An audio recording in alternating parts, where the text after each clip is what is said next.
بسم الله الرحمن الرحيم ياسين والقرآن الحكيم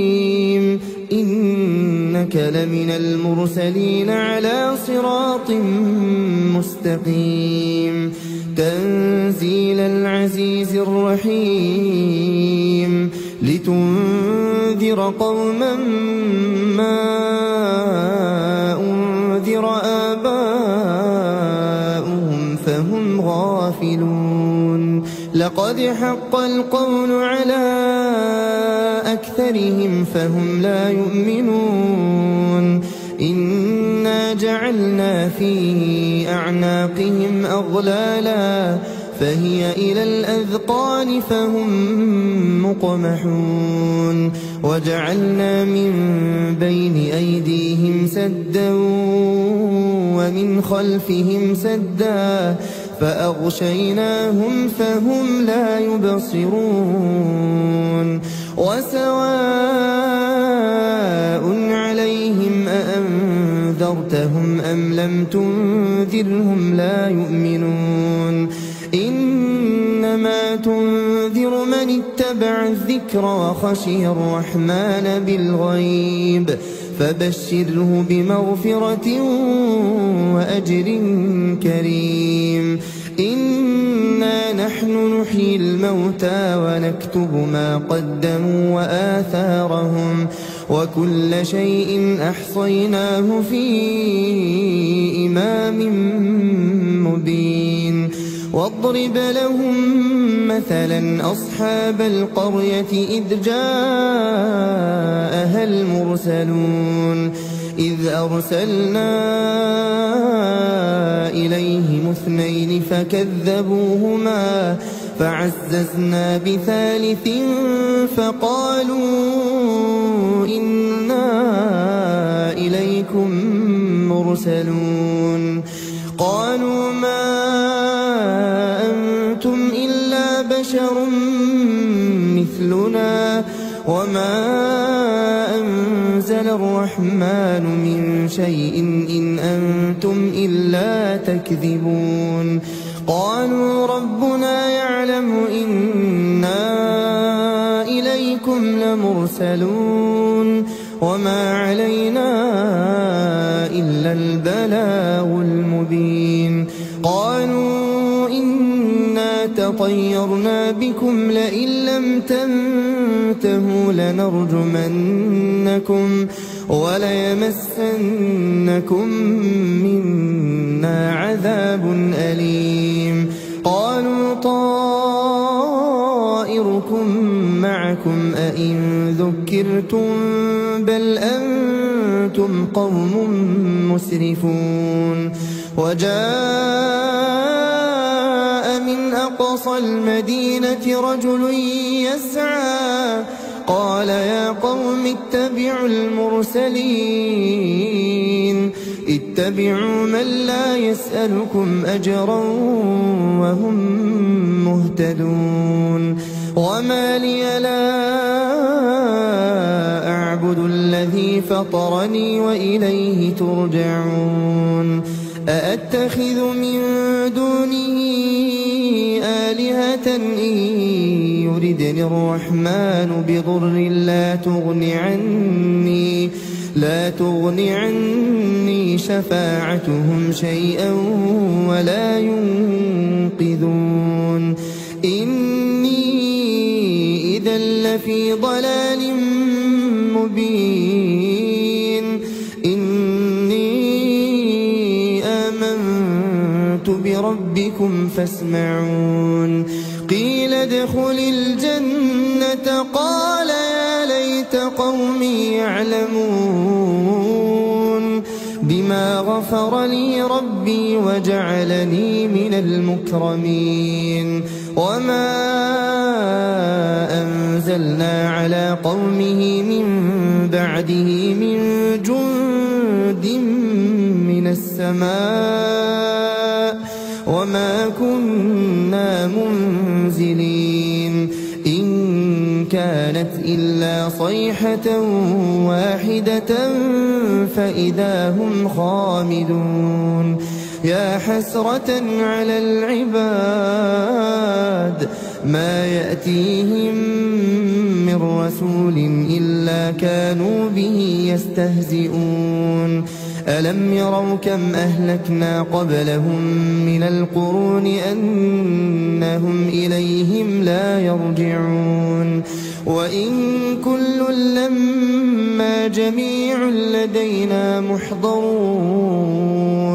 وآية لهم الأرض الميتة أحييناها وأخرجنا منها حبا فمنه يأكلون وجعلنا فيها جنات من نخيل وأعناب وفجرنا فيها من العيون ليأكلوا من ثمره وما عملته أيديهم أفلا يشكرون سبحان الذي خلق الأزواج كلها مما تنبت الأرض ومن أنفسهم ومما لا يعلمون وآية لهم الليل نسلخ منه النهار فإذا هم مظلمون والشمس تجري لمستقر لها ذلك تقدير العزيز العليم والقمر قدرناه منازل حتى عاد كالعرجون القديم لا الشمس ينبغي لها أن تدرك القمر ولا الليل سابق النهار وكل في فلك يسبحون وآية لهم أنا حملنا ذريتهم في الفلك المشحون وخلقنا لهم من مثله ما يركبون وإن نشأ نغرقهم فلا صريخ لهم ولا هم ينقذون إلا رحمة منا ومتاعا إلى حين وإذا قيل لهم اتقوا ما بين أيديكم وما خلفكم لعلكم ترحمون وما تأتيهم من آية من آيات ربهم إلا كانوا عنها معرضين وإذا قيل لهم أنفقوا مما رزقكم الله قال الذين كفروا للذين آمنوا أنطعم من لو يشاء الله أطعمه إن أنتم إلا في ضلال مبين ويقولون متى هذا الوعد إن كنتم صادقين ما ينظرون إلا صيحة واحدة تأخذهم وهم يخصمون فلا يستطيعون توصية ولا إلى أهلهم يرجعون ونفخ في الصور فإذا هم من الأجداث إلى ربهم ينسلون قالوا يا ويلنا من بعثنا من مرقدنا هذا ما وعد الرحمن وصدق المرسلون إن كانت إلا صيحة واحدة فإذا هم جميع لدينا محضرون فاليوم لا تظلم نفس شيئا ولا تجزون إلا ما كنتم تعملون إن أصحاب الجنة اليوم في شغل فاكهون هم وأزواجهم في ظلال على الأرائك متكئون لهم فيها فاكهة ولهم ما يدعون سلام قولا من رب رحيم وامتازوا اليوم أيها المجرمون ألم أعهد إليكم يا بني آدم ألا تعبدوا الشيطان إنه لكم عدو مبين وأن اعبدوني هذا صراط مستقيم ولقد أضل منكم جبلا كثيرا أفلم تكونوا تعقلون هذه جهنم التي كنتم توعدون اصلوها اليوم بما كنتم تكفرون اليوم نختم على أفواههم وتكلمنا أيديهم وتشهد أرجلهم بما كانوا يكسبون ولو نشاء لطمسنا على أعينهم فاستبقوا الصراط فأنى يبصرون ولو نشاء لمسخناهم على مكانتهم فما استطاعوا مضيا ولا يرجعون ومن نعمره ننكسه في الخلق أفلا يعقلون وما علمناه الشعر وما ينبغي له إن هو إلا ذكر وقرآن مبين لينذر من كان حيا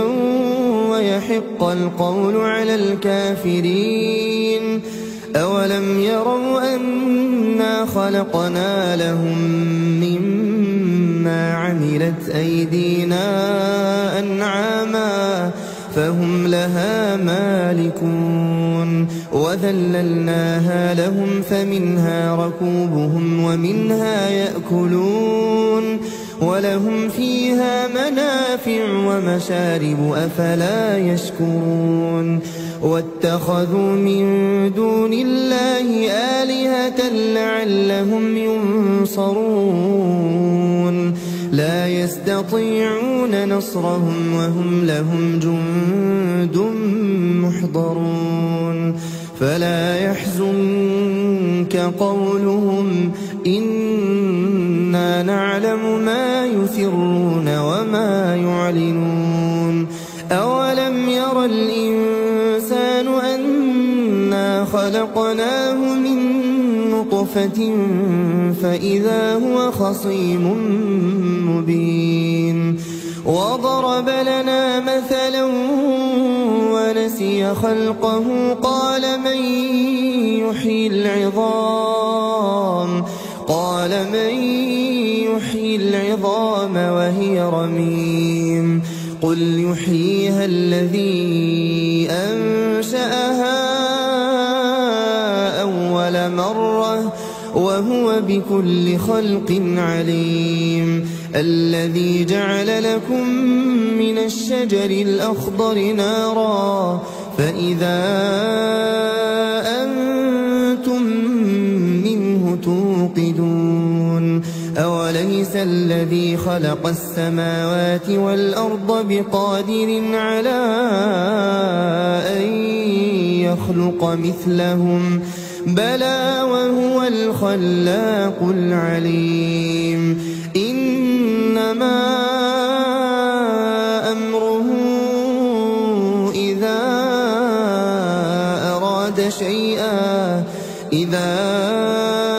أراد شيئا أن يقول له كن فيكون فسبحان الذي بيده ملكوت كل شيء وإليه ترجعون. بسم الله الرحمن الرحيم. الرحمن علم القرآن خلق الإنسان علمه البيان. الشمس والقمر بحسبان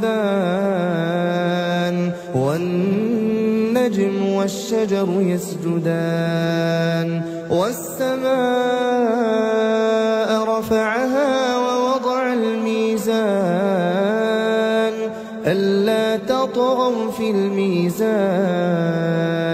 وأقيموا الوزن بالقسط ولا تخسروا الميزان. والأرض وضعها للأنام فيها فاكهة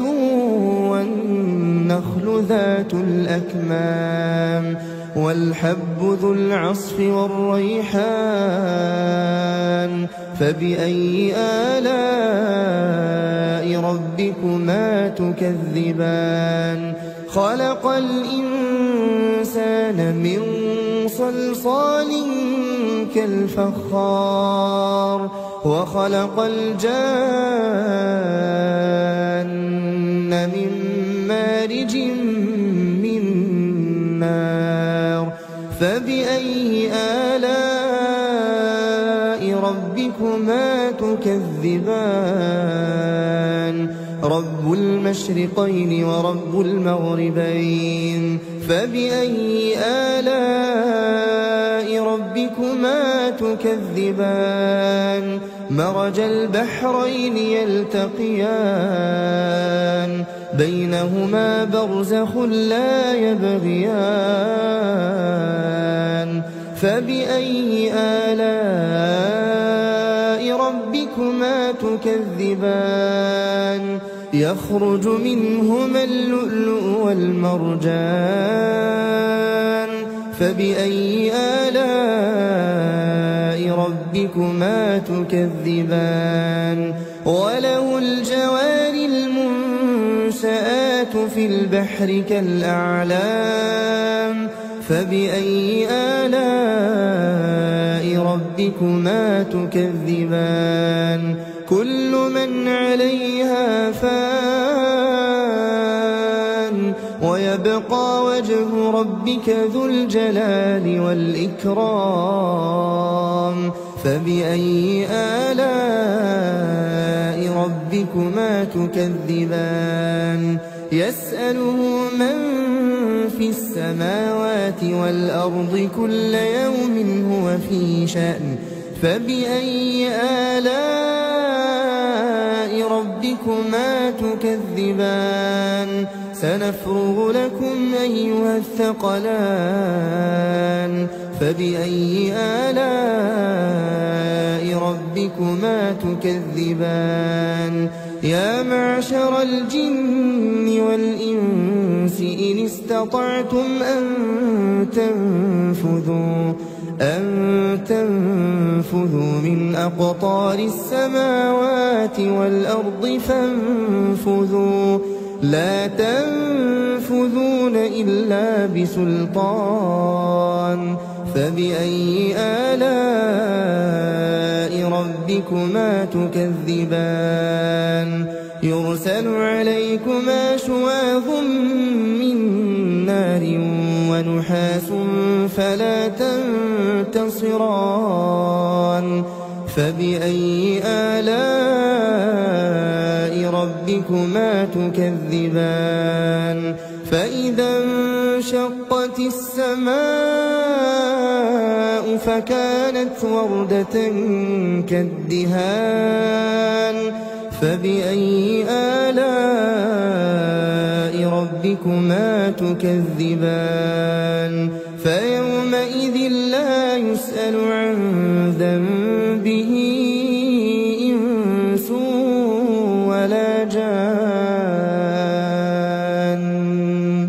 فبأي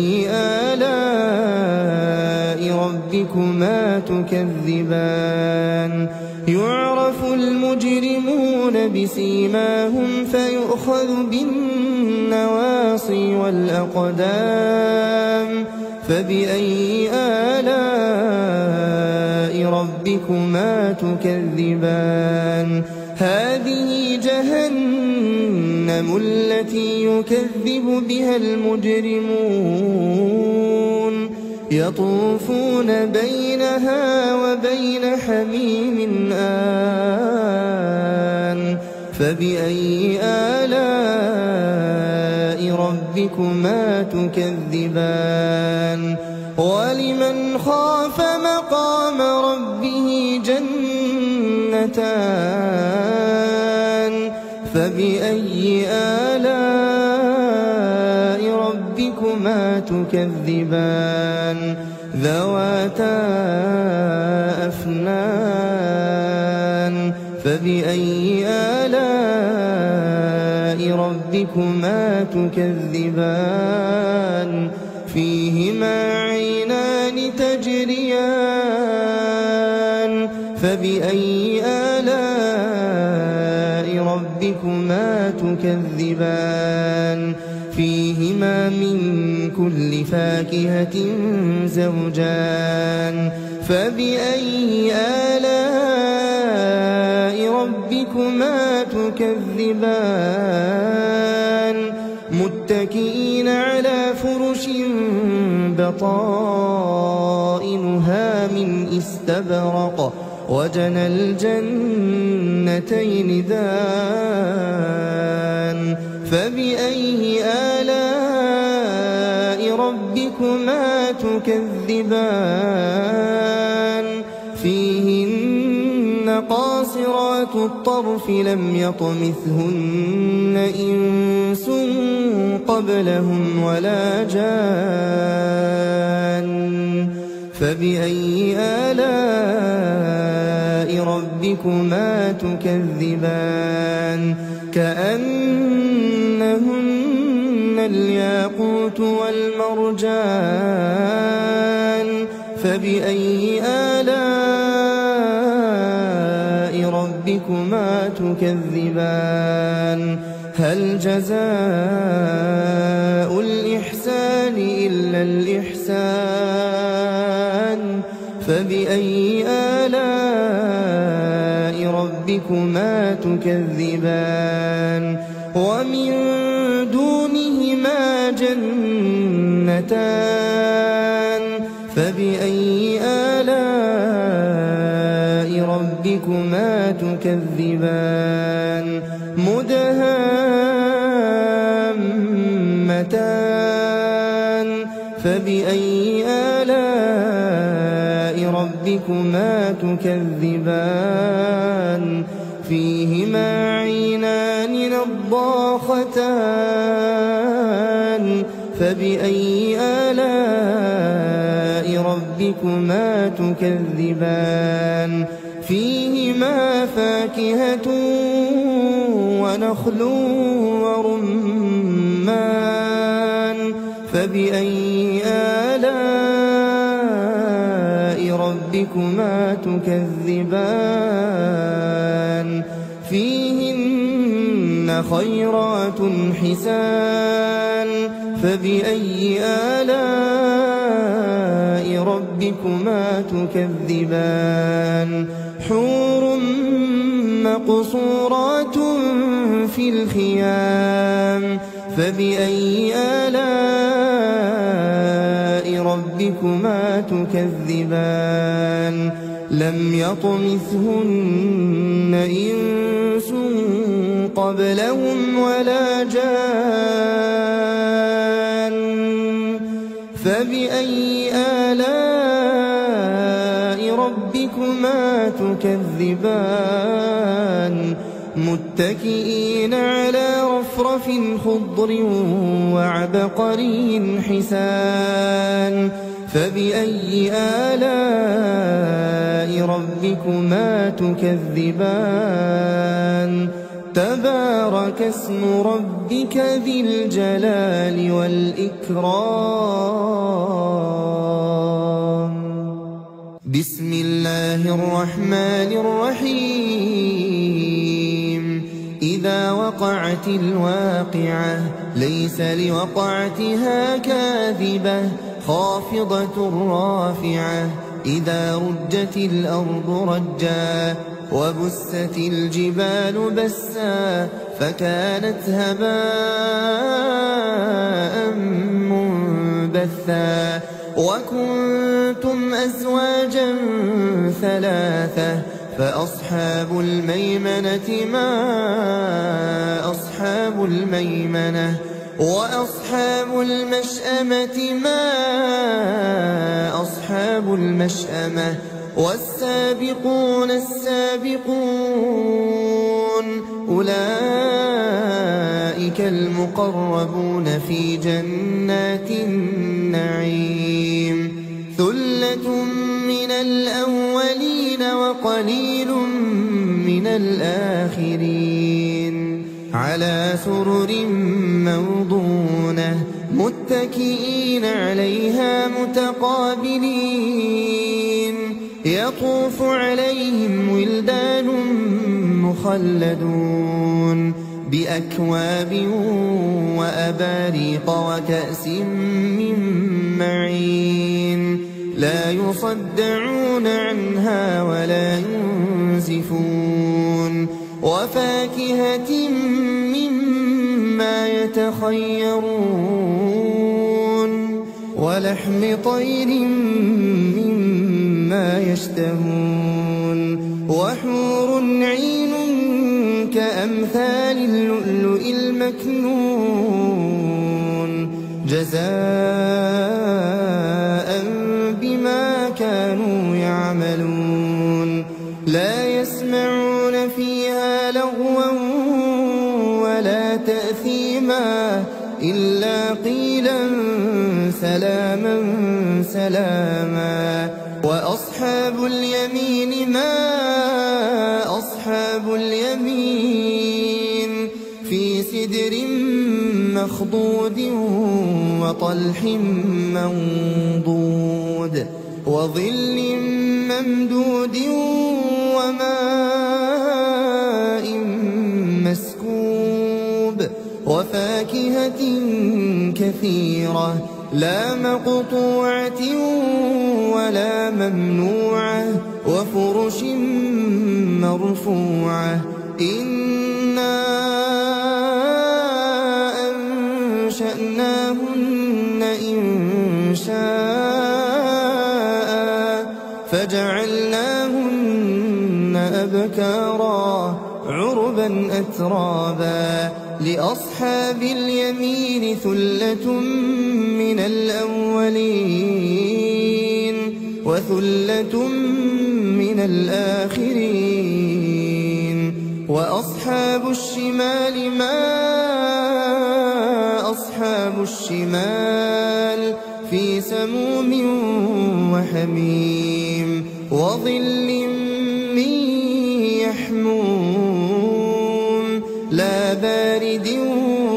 ولا كريم إنهم كانوا قبل ذلك مترفين وكانوا يصرون على الحنث العظيم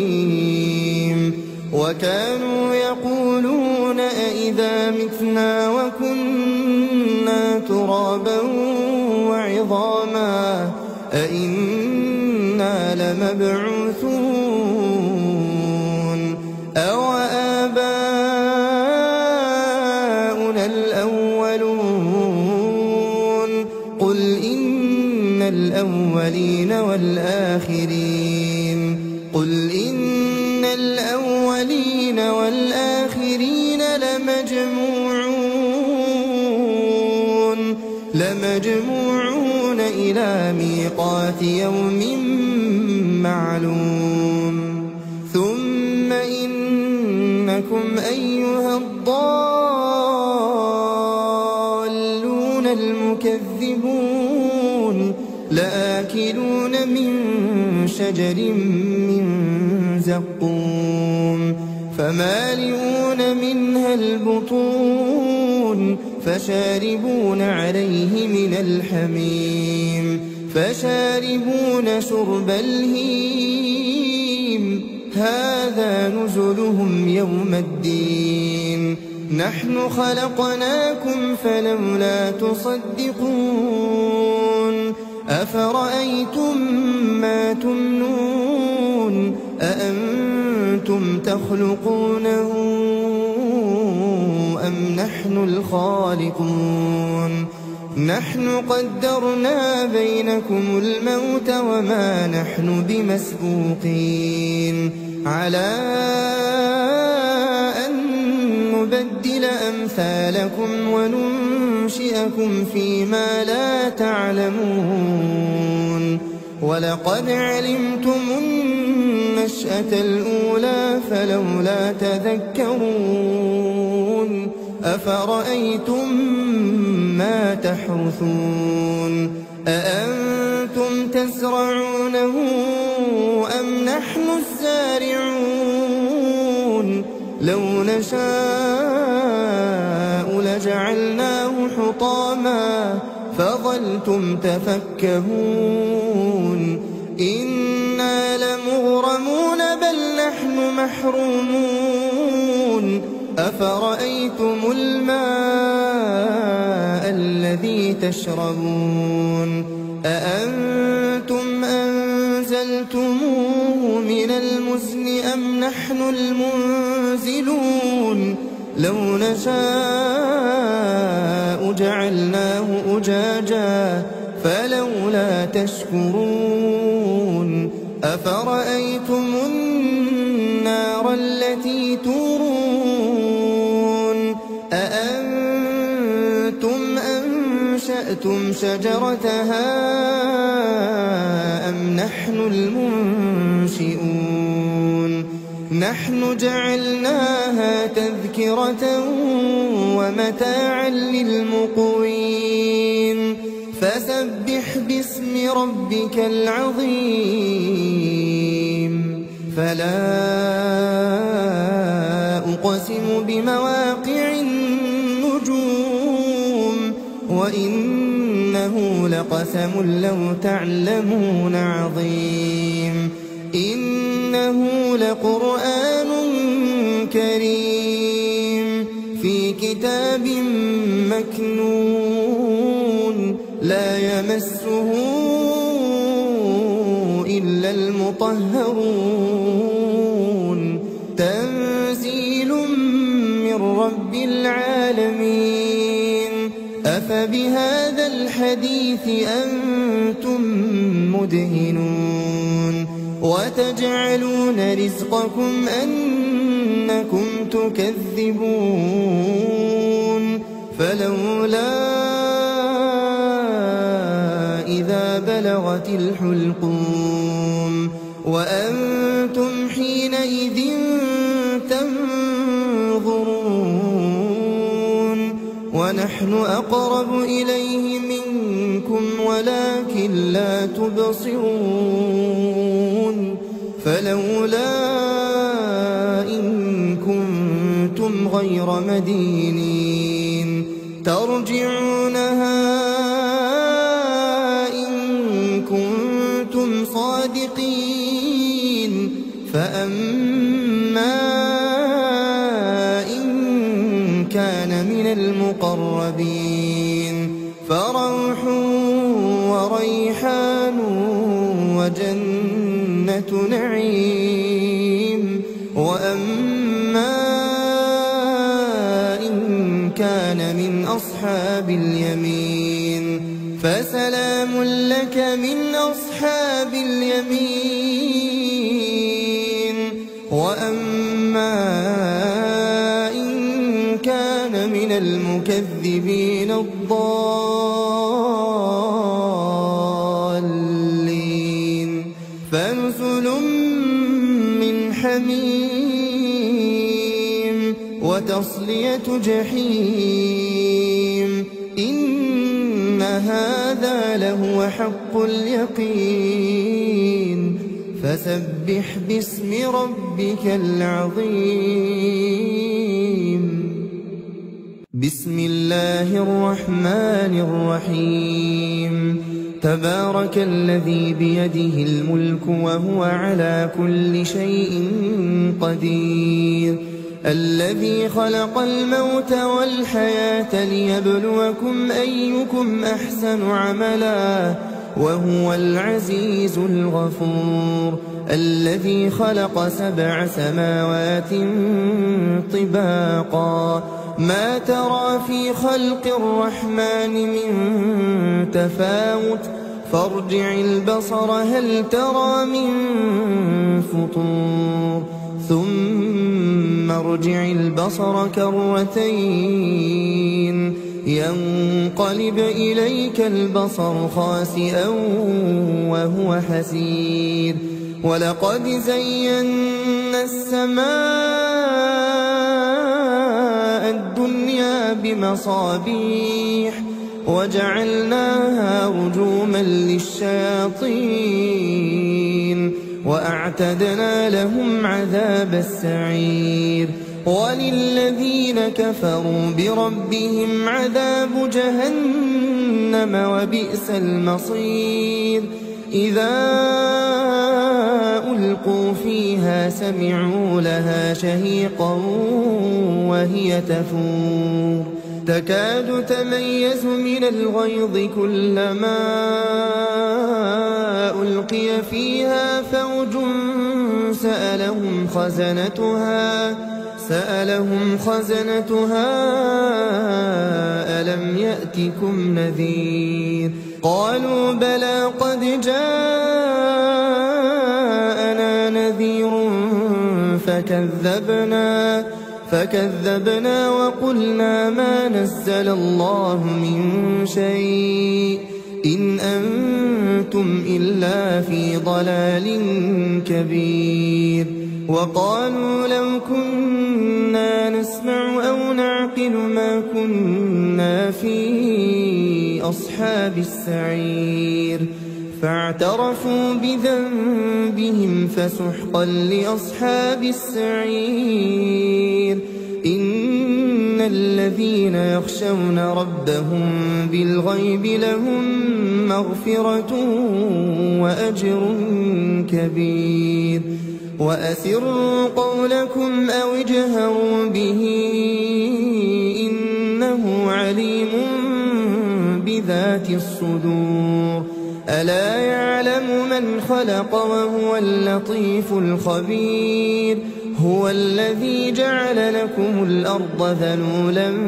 فامشوا في مناكبها وكلوا من رزقه وإليه النشور أأمنتم من في السماء أن يخسف بكم الأرض فإذا هي تمور أم أمنتم من في السماء أن يرسل عليكم حاصبا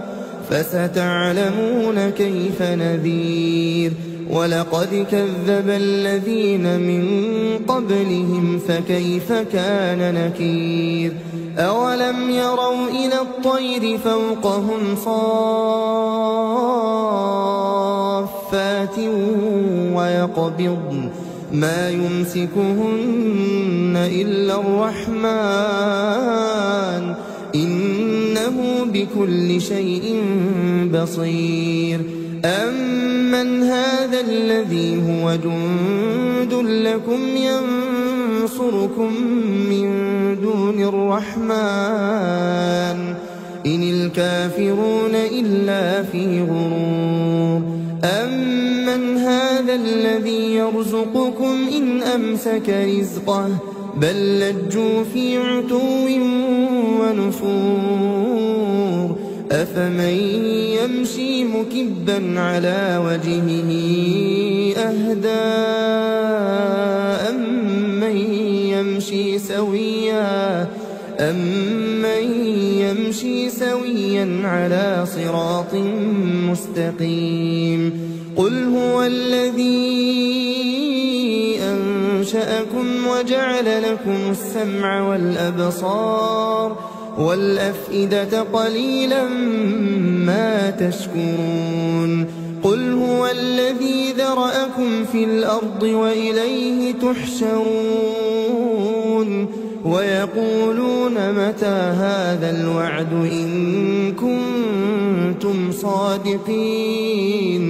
قل إنما العلم عند الله وإنما أنا نذير مبين فلما رأوه زلفة